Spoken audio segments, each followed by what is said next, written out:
하나님의 말씀을 보겠습니다. 하나님의 말씀은 시편 119편 57절에서 64절 말씀입니다. 시편 119편 57절에서 64절 말씀입니다. 제가 봉독해 가겠습니다. 여호와는 나의 군깃이시니 나는 주의 말씀을 지키리라 하였나요. 내가 전심으로 주께 간구하였사오니 주의 말씀대로 내게 은혜를 베푸소서. 내가 내 행위를 생각하고 주의 증거들을 향하여 내 발길을 돌이켰사오니 주의 계명들을 지키기에 신속히 하고 지체하지 아니하였나요. 악인들의 줄이 내게 두루 얽혔을지라도 나는 주의 법을 잊지 아니하였나요. 내가 주의 의로운 규례들로 말미암아 밤중에 일어나 주께 감사하리이다. 나는 주의 경외하는 모든 자들과 주의 법도들을 지키는 자들의 친구라. 여호와여, 주의 인자하심이 땅에 충만하였사오니 주의 율례들로 나를 가르치소서. 아멘. 본문의 말씀을 가지고 나의 친구라는 제목으로 하나님의 말씀을 선포하겠습니다. 우리가 세상을 살면서 얼마나 많은 사람들을 만나고 그 만나는 사람들을 얼마나 많은 친구로 삼고 있는지 생각해 보게 되어졌습니다. 세상의 친구들을 생각해 보면 내가 어렸을 때 만났던 그리고 그 당시에 놀았던 재밌게 놀았던 사람들이 친구들이었습니다. 유치원, 어린이집 함께 다녔던 친구들. 중학교 가면 그 친구들이 친구로 남지 않습니다. 그리고 중학교에서 초등학교, 그리고 중학교에 가면서 초등학교 친구들은 또한 남지 않습니다. 고등학교를 가면서 중학교 친구들 또한 잘 남지 않습니다. 물론 시골에 아주 깨복쟁이 친구로 살았던 이 사람들은 초등학교 친구들이 참 친구 같습니다. 그러나 이런 도시에서 살고 있는 사람들은 친구들이 오랜 친구보다는 지금 내가 살아가고 있는 현장에서 만나는 사람들이 친구인 경우가 참 많이 있는 것 같습니다. 물론 전국구로 친구가 있는 사람도 있습니다. 오늘은 친구에 대한 이야기를 해보려고 합니다. 친구가 될 수 있는 경우가 무엇인지 좀 알아보고 나는 친구를 할 수 없구나 라고 오늘 설교를 통하여서 나는 친구가 될 수 없구나 라고 확인시켜 주려는 것이 아닙니다. 또한 아무나 친구를 하지 맙시다 라고 말하려는 것도 절대 아닙니다. 친구가 되고 싶지 않다는, 그러니까 나는 너와 친구가 되고 싶지 않아, 이런 말도 하려는 것이 아닙니다. 정말 진정한 친구가 무엇인지, 그리고 하나님 안에서 진실된 친구가 무엇인지를 좀 알아보고 내가 좀 그런 친구가 돼보자 라는 것이 말씀의 주요 포인트입니다. 친구하면 우리가 일반적으로 그렇지 않습니까? 나이가 같으면 그냥 친구입니다. 그래서 좀 억울하긴 해요. 왜냐하면 제가 7살에 학교를 갔는데 나보다 1년을 늦게 온 이것들이 나이가 같다는 이유로 친구라고 맘먹으니까, 그리고 맘먹자고 하니까. 그런데 또 친구라는 일반적인 생각들은 같은 시대를 살아오면서 같은 이야기를 할 수 있는 사람들이 친구인 것 같아요. 시간이 지나면.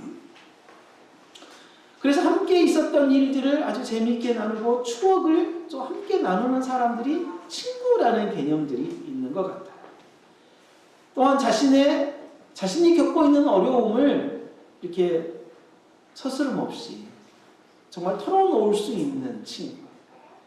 믿고 뭔가를 맡기고 요구할 수 있는 그런 친구들에 대한 부분들을 우리들 일반적으로 그런 것 같습니다. 그런데 가끔은 우리는 그 친구들에게 정말 의지가 되기도 하고 때로는 그 친구들에게 배신감을 느끼기도 합니다. 배신감을 느끼는 가장 큰 이유 중에 하나는 뭐냐면 친구에 대한 개념이기 때문입니다. 친구에 대한 동일한 단어이지만 내가 생각하는 친구와 저 친구가 생각하는 친구라는 개념이 달라요. 한 가지 동일한 주제를 가지고 서로 다른 명제로 충돌하는 것을 이율배반이라고 하지 않잖아요. 이율배반이라고 하는데 우리들은요 가끔 친구들에게 배신을 느끼는 게 뭐냐면 나는 너를 친구로 생각했는데 너는 나를 친구로 생각하지 않네. 근데 좀 더 이면적으로 생각이 들어가 보면 내가 생각하는 친구는 이건데 너가 생각하는 친구는 다르다는 거예요. 그게 똑같은 친구지만 친구라는 개념이 다르다는 거예요. 그런 상황에서 친구에게 속았다라는 개념이죠. 근데 아이러니하게 우리는 똑같은 생각을 동일한 어떤 것에 대하여 동일하게 뭔가를 정의를 내리며 살아갈 수는 없습니다. 내가 생각하는 친구, 저 친구가 생각하는 친구라는 것이 이런 것이다 라고 동일하게 생각할 수는 절대 없습니다. 그렇다고 해서 나와 생각이 다르기 때문에 친구가 될 수 없다라고 한다면 우리는 굉장히 고립될 것입니다. 나와 다른 사람도 친구가 되어야 하는 것이 세상 사람들의 어떤 울타리 범주입니다. 기독교 안에서 역시 동일하게 그것도 큰 범주 안에서 친구라고 이야기를 하고 있습니다. 친구가 때로는 우리들에게 정말 중요하기도 하지만 때로는 친구가 우리들에게 별로 중요하지 않을 때도 있습니다.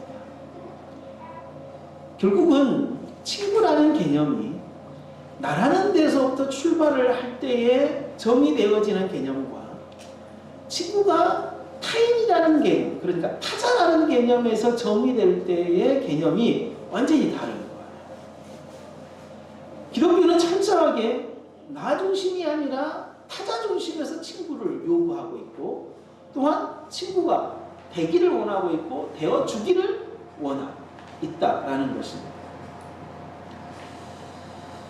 때로는 친구가 아까 이야기했던 것처럼 친한 친구가 되기도 하고 온수가 되기도 하지만 설교를 준비하면서 제 자신에 대한 친구의 개념과 제 주변에 있는 친구에 대한 생각들을 해보게 되어졌어요.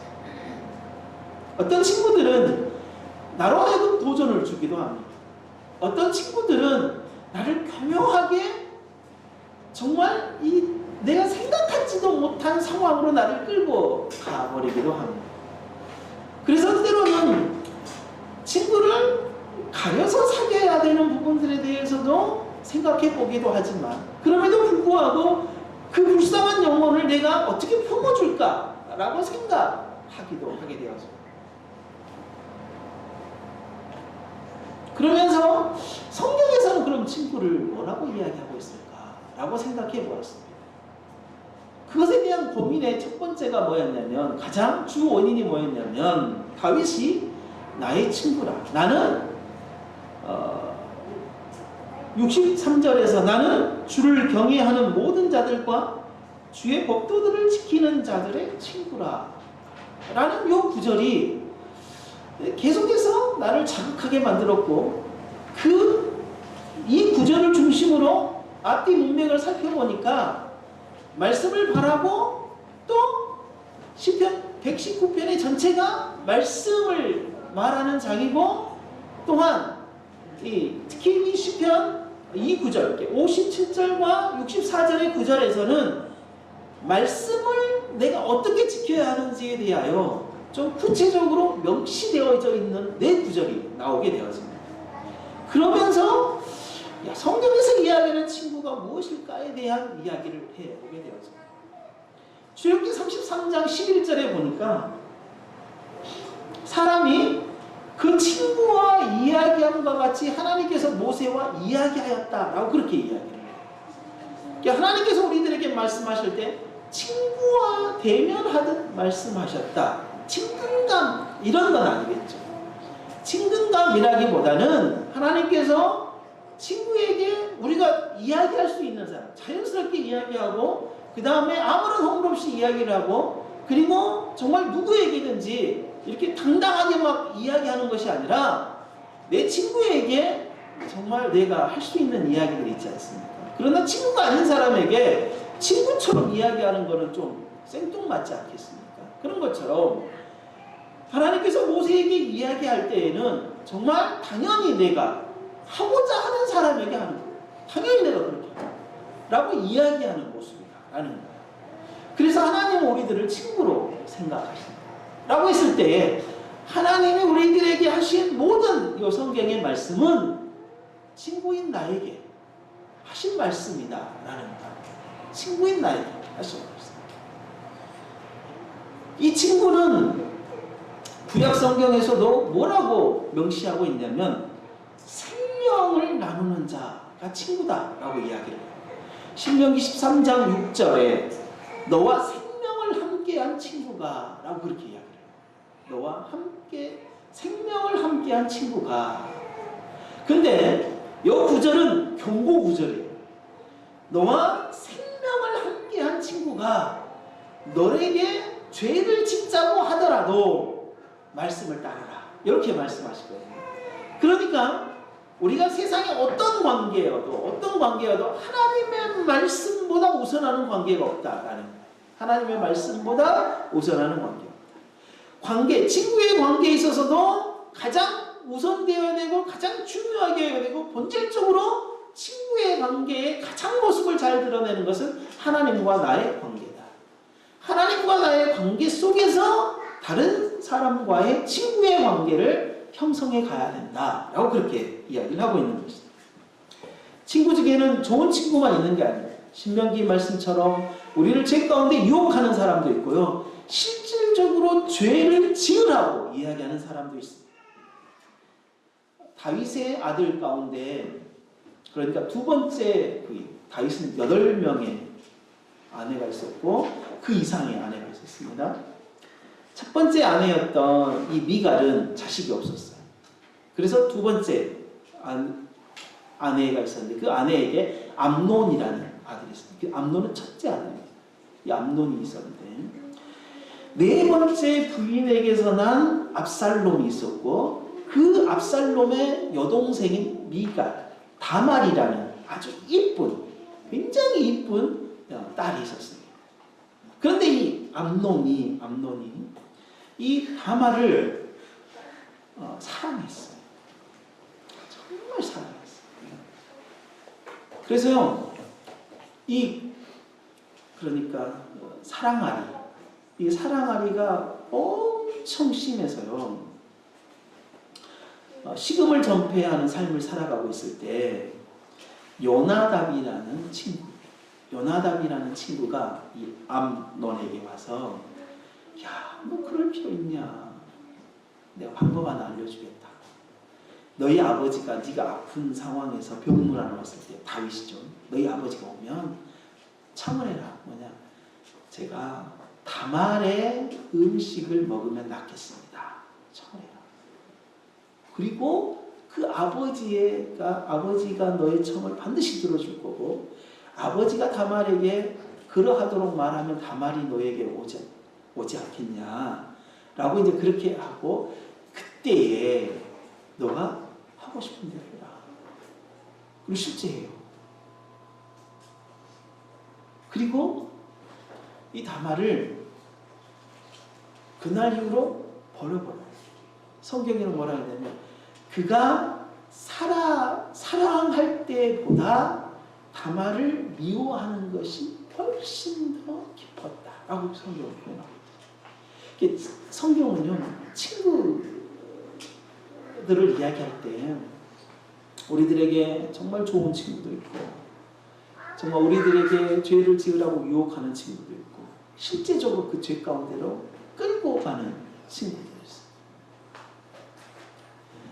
욥과 세 친구의 관계는 저주의 관계였어요. 그런데요 의도는 좋았어요. 뭐죠?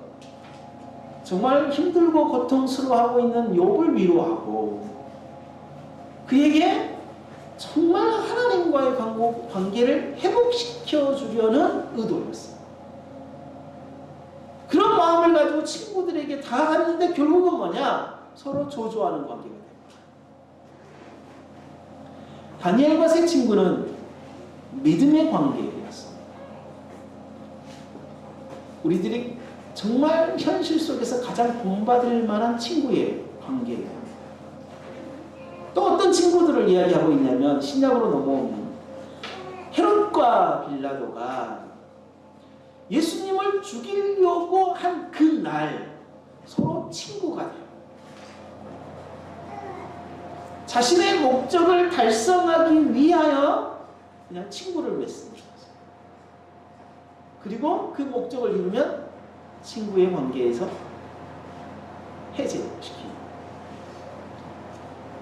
의도적으로 친구로 접근하는 사람이 있다라는 것입니다. 세상에는 그런 것 같아요. 의도적으로 친구로 접근하려는 사람, 그리고 의도적으로 친구로 접근해서 자신의 목적을 이루고 떠나가는 사람. 이 친구 저 친구 다 경험하는 것이 세상 친구들이고, 또한 성경에서도 그런 친구들이 나오는 것 같습니다. 아까 이야기했던 것처럼 다윗은 자신의 친구가 누구다라고 했냐면 주를 경외하는 모든 자들과 주의 법도들을 지키는 자들의 친구다라고 했습니다. 이제 이 본문으로 와서 정말 성경이 이야기하는 친구에 대한 이야기, 예수님이 친구에 대한 이야기를 하셨는데 그 친구가 어떠한 의미인지에 대한 이야기를 한번 해보고자 합니다. 다윗은 철저하게 주를 경외하는 모든 자, 주의 말씀을 지키는 자가 친구다라고 이야기를 할 때, 사울은 하나님께서 기름을 부어 세운 왕입니다.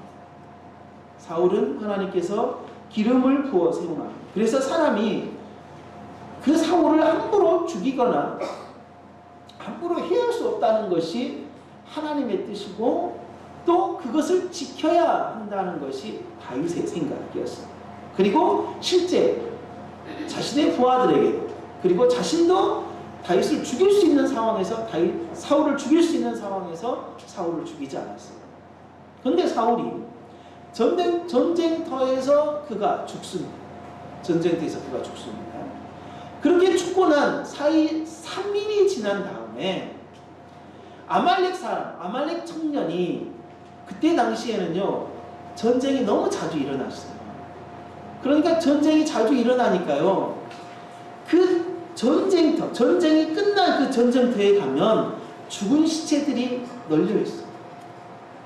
그래서 그때 당시에는 많은 사람들이 뭐 했냐, 그 시체들을 돌아다니면서 귀중품들을 이렇게 약탈하는 사람들이 있었어요.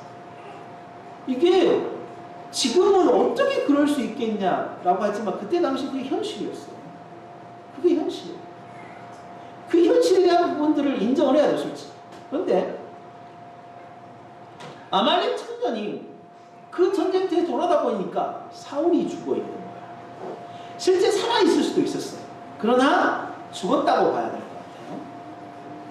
자신이 생각할 때 사울은 지금 그 다음 왕인 이 다윗과 정말 온수지간 아니었습니까? 그래서 요 사울을 죽이고 사울의 가지고 있는 증거품을 가지고 다윗에게 가면 더 큰 보상을 받을 수 있을 것이다 라고 생각을 하고, 이 아말렉 청년이 사울의 왕관과 팔보리, 왕을 상징하는 이 팔보리, 사울의 왕을 상징하는 이 팔보리를 이렇게 가지고 다윗 왕이 왔습니다. 다윗에게 와가지고, 제가 정말 목숨이 죽으려고 하지만 부지부지 하고 있었던 그 사울의 목숨을 끝장내고 내가 당신에게 이것을 가져왔습니다. 그 소리를 들은 다윗이 정말 통곡하고 애통하고 땅을 치면서 그리고 이 아말렉 청년을, 너가 하나님께서 기름 부어 세운 왕을 너가 임의로 하겠느냐라고 말하고 그를 죽이라 명령합니다. 그는 다윗의 친구가 될 수 없었습니다. 자신의 적인 사울을 죽였음에도 불구하고 또 거짓말이었겠지만 실제 죽였다 한다 할지라도 그가 절대로 다윗의 친구가 될 수 없었습니다. 왜냐하면 그가 하나님의 법을 어겼기 때문에. 하나님의 법을 지키는 사람이 친구다라고 이야기를 하고 있습니다. 예수님께서 친구에 대한 정의를 우리가 듣는다면 더 정확할 겁니다. 예수님은 누구든지 친구라고 이야기를 했습니다. 예수님이 기꺼이 친구가 되어줬습니다. 세례 요한은 그 인자, 예수님이 오실 때 많은 사람들이 그를 무엇이라고 부를 것이냐라고 하냐면 세리와 죄인들의 친구라라고 그렇게 이야기할 것이다. 예수님께서는 자신을 고발하러 온 가룟 유다를 보면서 뭐라고 이야기를 했냐면 친구여 라고 이야기를 합니다. 친구여.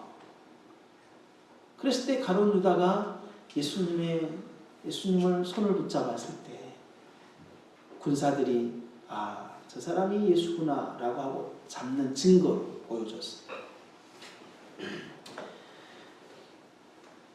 요한복음에서는 좀 더 구체적으로 친구에 대한 이야기를 하고 있습니다. 요한복음 15장 13절 15절 우리 같이 한번 읽어보겠습니다. 요한복음 15장 13절 15절 말씀입니다.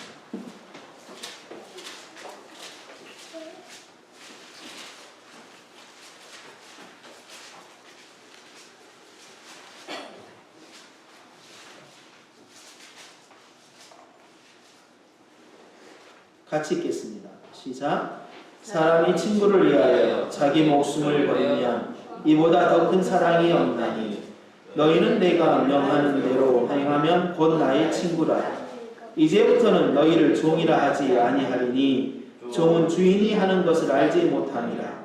너희를 친구라 하였노니 내가 내 아버지께 들은 것을 다 너희에게 알게 하였습니다.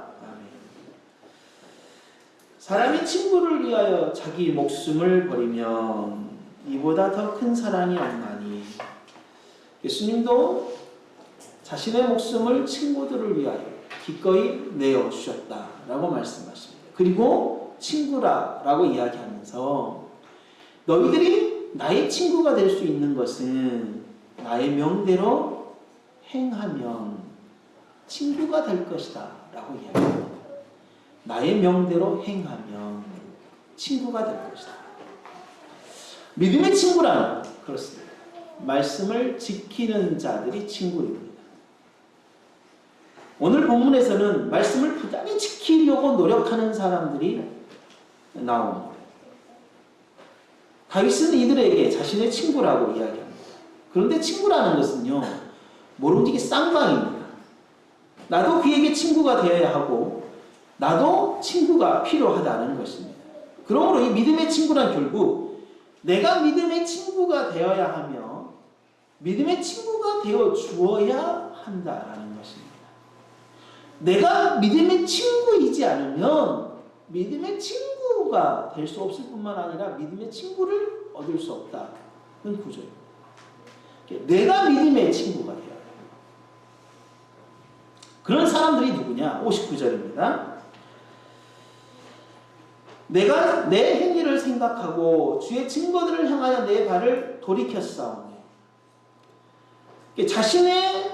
자신이 행했던 행위들을 되돌아볼 수 있는 사람. 무엇으로? 말씀을 근거로. 말씀을 근거로 자신의 행동을 되돌아볼 수 있는 사람이 뭐냐면 믿음의 친구. 그렇게 자신의 행위를, 자신의 말을 되새김질이 가능하다라는 거예요. 되새김질이 가능하다. 내가 이런 행동을 했는데 이런 행동이 과연 성경적으로 맞는 거냐?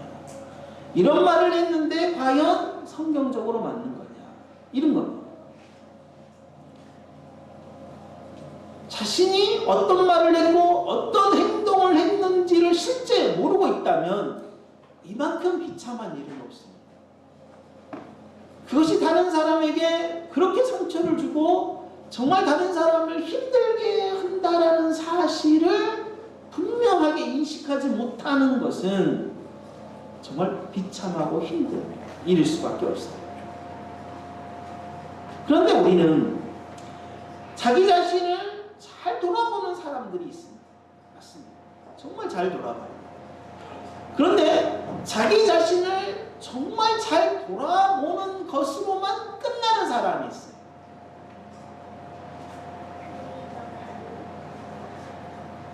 후회하죠. 내가 왜 그런 말을 했지? 내가 왜 그런 행동을 했지? 하면서 자기 자신의 삶을 되돌아보고 생각해보고 후회하는 것으로만 끝나는 사람이 있어요. 이런 사람들 우리가 경계해야 합니다. 왜냐면요, 그 사람은 늘 불평과 불만이 있고 자기 괴리, 그러니까 실제 자기가 생각하는 것과 자기가 행동하는 것이 따라오지 않을 때 나타나는 이 자기 괴리는 곧 우울증으로 가게 되어져. 우울증을 우리가 앓고 있는 사람의 가장 큰 문제는 뭐냐면 자기가 했던 말과 행동에 대하여 후회하고 반복해서 후회하고 반복해서 후회하고 반복해서 후회하는 거예요. 뭐가 없냐? 후회하는 것을 근거로 자신의 삶을 바꾸는 경우입니다. 그 바꾸는 것이 없기 때문에 결국은 우울증으로 빠집니다.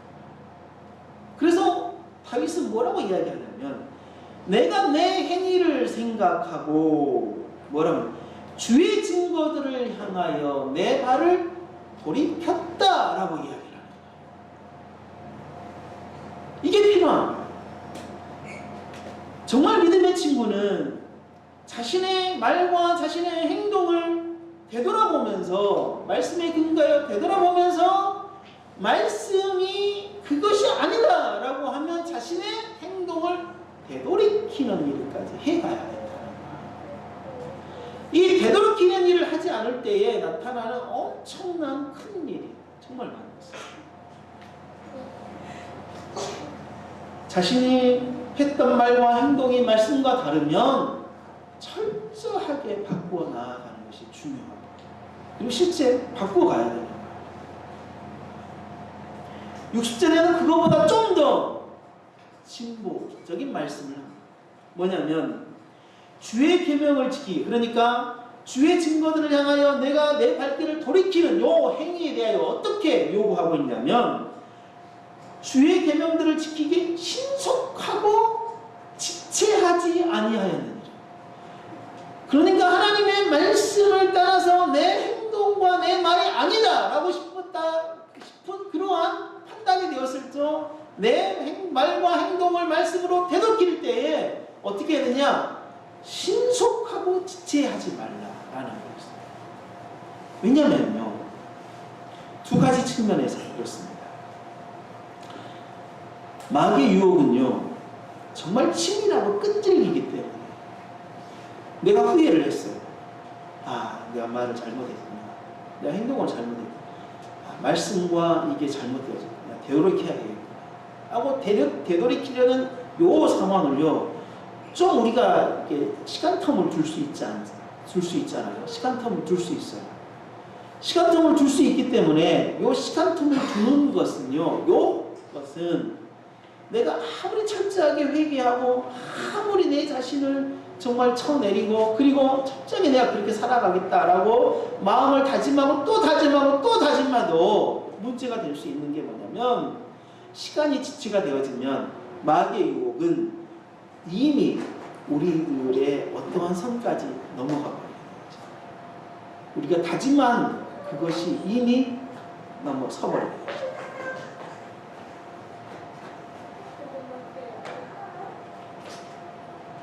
또 다음으로 자신의 능력이 한계가 있기 때문에 지체하면 정말 다짐했어도 조금 시간이 지체되면 어떤 생각을 하게 되냐면 그래 그때는 그럴 수가 있었겠구나 라고 자기 위안으로 좀 삼는 경향이 있습니다. 그래서 나중에는 있으나 마나 자기가 후회하고 자기가 되돌이키려고 했던 그런 마음들이 있으나마나한 일들이 돼버리고 말아요. 마귀의 유혹과 자신의 한계를 쉽게 넘지 않기 위해서는, 그러니까 넘어지지 않기 위해서 마귀의 유혹과 마귀의 유혹에 쉽게 넘어지지 않고 자신의 한계를 정말 극복하기 위해서는 좀 더 신속하게 그리고 지체하지 아니하고 말씀으로 정말 가는 일들이 필요하다라는 것입니다. 말씀으로 신속하고 지체 없이 가는 것, 그것과 조금은 급한 것과는 좀 달라요. 그건 우리가 잘 생각해야 됩니다. 급한 것과 말씀을 따라서 신속하고 지체 없는 것과는 좀 다릅니다. 그거는 우리가 좀 잘 생각해야 될 것 같습니다. 급한 거는 그냥 앞뒤 안 재고 시작하는 거예요.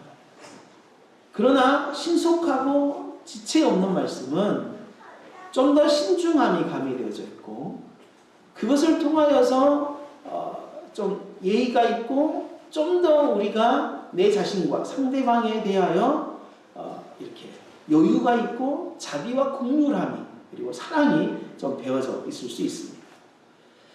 급하면 체하기 마련인 것처럼 우리가 어떤 부분에 대하여서 신속하고 지체 없이 말씀으로 되돌이켜야 하지만, 그러나 그것을 너무 급하게 하지 마시고 그리고 너무 지체하지 마시고. 말이 좀 어렵나요? 참, 하나님의 지혜를 구할 수밖에 없는 상황인 것 같습니다. 가장 어려운 부분인 것 같아요.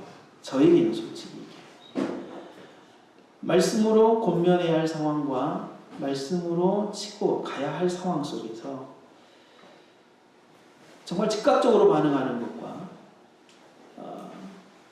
그 사람에게 정말 사랑과 긍휼함으로 이것을 가져가는 일에 있어서는 굉장히 저에게는 어렵습니다. 정말 어려워요. 그래서 이 부분을 좀 가장 적절하게 사용해 보려고 하는데 그건 잘 안 돼요. 어쩔 때는 이미 늦어버렸고요. 어쩔 때는 제가 너무 이렇게 군부를 떼지 않고 너무 빨리 먹어버리려고 그런 것. 마귀 유혹, 내 자신의 한계는요, 실제 삶 속에서 악과의 정말 싸움입니다. 마귀의 유혹도 악이고 내 자신의 한계도 악입니다. 그는 실제죠. 그래서 다윗은 그렇게 또 이야기를 합니다. 61절에 악인들의 줄이 내게 두루 얽매였을지라도 나는 주의 법을 잊지 아니하리라. 악인들의 줄이 내게 두루 엉켰을지라도. 실제 우리의 삶이 악과의 싸움일 수밖에 없지 않겠습니까?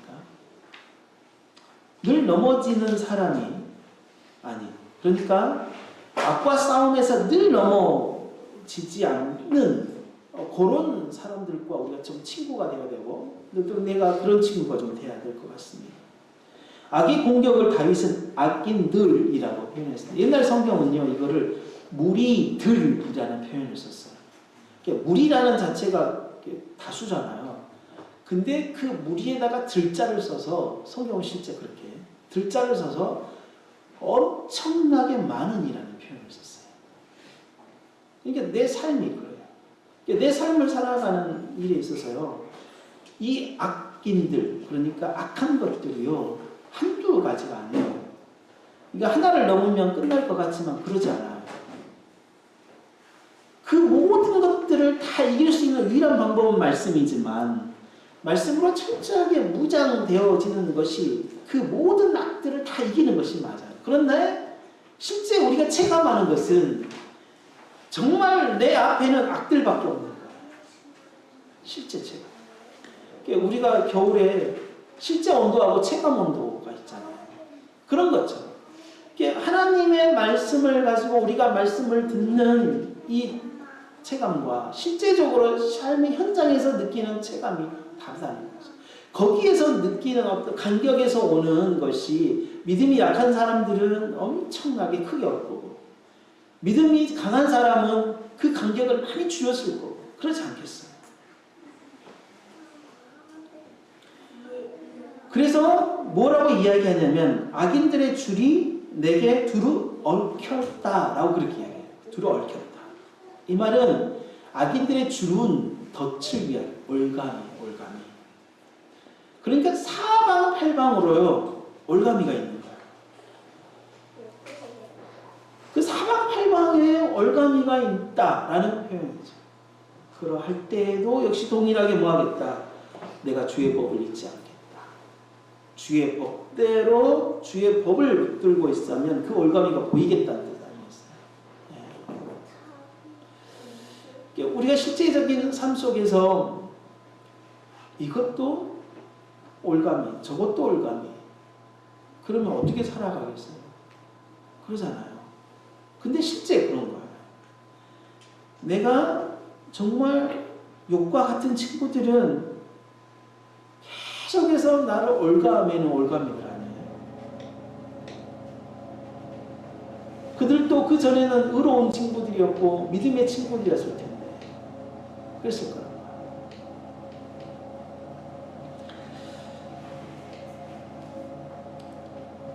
핍박과 역경 속에서도 말씀으로 이겨내려는 자. 이게 믿음의 친구라는 거죠. 이런 싸움에서 빠지거나 꽁무니를 빼는 사람은 성도로서 아직 어린 사람일 것입니다. 준비가 되지 못한 상태일 것입니다. 어린 신앙은 장성한 자의 신앙을 본받고 따라와야 해요. 연약한 믿음은 장성한 믿음을 따르는 것만으로도 함께 싸우는 사람으로서 뭐가 되냐면 친구가 되죠. 그러니까 연약한 믿음을 가진 친구와 장성한 믿음을 가진 친구는 친구입니다.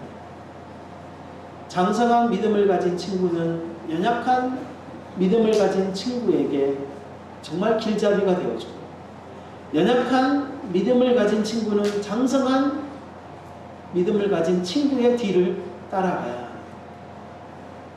그거는 믿음 안에서의 친구가 되어지는 겁니다. 하나 더 다윗은 내가 주의 의로운 규례들로 말미암아 밤중에 일어나 주께 감사하리라 라고 하면서 정말 그런 치열한 싸움 속에서 정말 하나님께서 나를 지켜주신 것은 의로운 말씀이었다.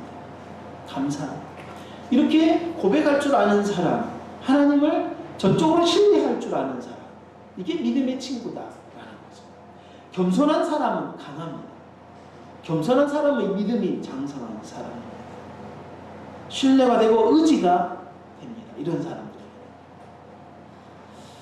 그렇다면 나는 어떤 친구이고 어떤 친구가 되려 하는 것입니까? 나 자신도 가누지 못한 상태로 누구의 친구도 되지 못하고 또한 너무 겸손해서 다른 사람의 짐도 되지 않으려고 하는 것은 아니지. 그렇죠? 나 자신도 가누지 못한 상태에서 누구의 친구도 되지 못하고 나 하나 지키기도 급급한 사람이 있어요. 또는 내가 너무 겸손해가지고 너무 연약해서 다른 사람이 친구로 손을 내밀면도 불구하고 내가 너무 겸손해가지고 표현이 겸손한 표현이지만 이거는 겸손한 표현이 아니라 너무 겸손해가지고 내가 다른 사람의 짐도 되지 않으려고 하는 것. 혹시 이러하지는 않는지. 성도라면 누구든지 서로 믿음의 친구가 되어져야 합니다. 연약한 성도든 장성한 성도든 간에 하나님께서 구원으로 부르신 믿음의 성도라면 친구가 되어줘야 합니다. 그 사람의 성품이 다혈질이고 그 사람의 성품이 소심하고 그 사람의 성품이 정말 포용하기 힘든 성품이라고 할지라도 그리고 성격이라 할지라도 아직 완숙되지 아니한 아직 완생하지 아니한 성도이기 때문에 또 우리도 동일하게 아직 완생하지 않는 그리고 완전하지 않는 성도이기 때문에 서로 친구로 믿음의 친구로 품고 나아가야 하는 거예요. 한국 교회의 가장 큰 병폐, 그러니까 관계심에서의 큰 병폐 중에 하나가 뭐냐면 나이예요. 왜냐하면 우리는 유교적 사상이 굉장히 크기 때문에 나이예요. 그래서요, 신앙의 연륜과 상관없이 이렇게 되는 거예요. 초등학교 때 하나님을 믿고 정말 신앙생활을 잘하고 있는 청년, 그 청년이 있어요. 그런데 나이를 30, 40 딱 먹고 40대 먹고 뭐냐면은 그때 예수님을 믿고 딱 교회에 왔어요. 그 우리의 무의식 중에 박혀있는 건 뭐냐면은요, 공동체 안에서는요 똑같은 거나 아니면 나이로 말미암아 뭐냐면 믿음이 장성한 사람이 된 것처럼 이렇게 생각해요. 40대에 예수님을 믿고 온 사람이 10여 년 가까이 정말 예수를 잘 믿고 잘 성장한 청년보다 장성한 믿음처럼 생각하게 되죠. 이게 한국교의 나이에 대한 어떤 병폐적인 측면들이 있어요. 그거는요, 가장 겸손해야 하는 믿음이 연약한 상태에 아직 있는 거예요. 하나님의 공동체는요, 믿음의 공동체지 나이의 공동체가 아닌 거예요. 그러나 우리가 A 없이 내가 먼저 왔으니까 그리고 내가 신앙생활을 오랫동안 했고 믿음이 더 장성하니까 믿음이 연약한 나이 많은 분을 없이 하라는 건 아니에요. 그러나 세상에서는요, 페이스만 보더라고요.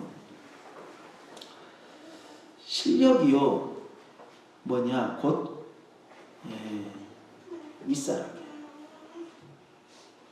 테니스 세계에 가면은요, 테니스 실력이 윗사람이에요. 나이가 아무리 먹었어도요, 자기보다 실력이 많은 사람에게 뭐 하냐면 굽신 거예요. 왜냐하면 그래 하나를 더 배우거든요. 그래서 나이 드신 목사님이 젊은 목사가 테니스장에 가서 자기를 알아주지 않아서 막 속이 상해가지고 막 분해가지고. 물론 이렇게 우리가 살아온 그리고 살아가는 어떤 예의적인 측면을 벗어나서는 안 돼요. 믿음의 공동체라고 해요. 그건 정말 철저하게 잘 지켜야 되는 거예요. 그러나 교회 공동체는 나이의 공동체가 아니라 믿음의 공동체. 교회 공동체는 직업의 공동체가 아니라 믿음의 공동체. 교회 공동체는 명예의 공동체가 아니라 체면의 공동체가 아니라 믿음의 공동체라는 사실을 좀 제대로 알았으면 좋겠어요. 그래야 뭐가 될 수 있냐? 믿음의 친구가 될 수 있는 거예요. 믿음의 친구. 나이가 많든 나이가 적든 동일한 믿음의 친구라는 사실을 절대 잊어서는 안 될 것입니다. 또 하나는 친구와 이웃을 구별할 줄 알아요. 친구는요, 성경에서는 철저하게 생명을 주는 관계가 친구예요. 그러나 성경에서 이웃은 사랑을 주는 관계예요. 이웃에게 내 생명을 주는 관계는 아니에요. 그러니까 우리가 구제를요, 내 생명을 막 주는 것처럼 구제하는 것은 맞지 않아요. 그러나 내 믿음의 친구를 위하여 목숨을 버리는 것은 맞아요.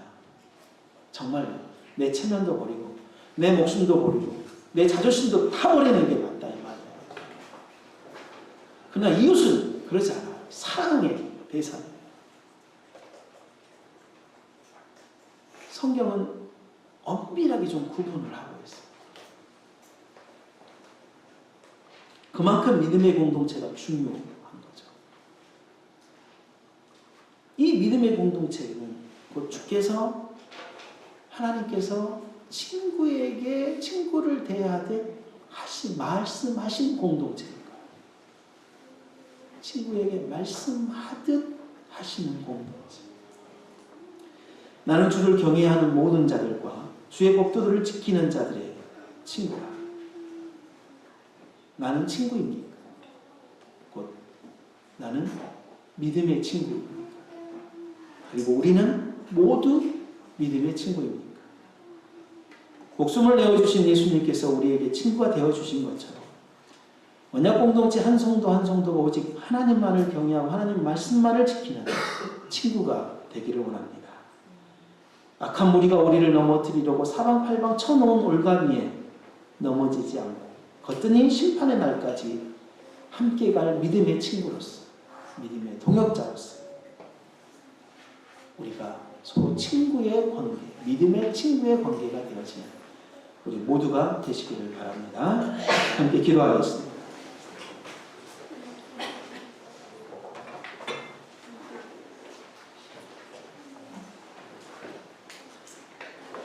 나는 믿음에 반응하는, 말씀에 반응하는 믿음의 친구인지,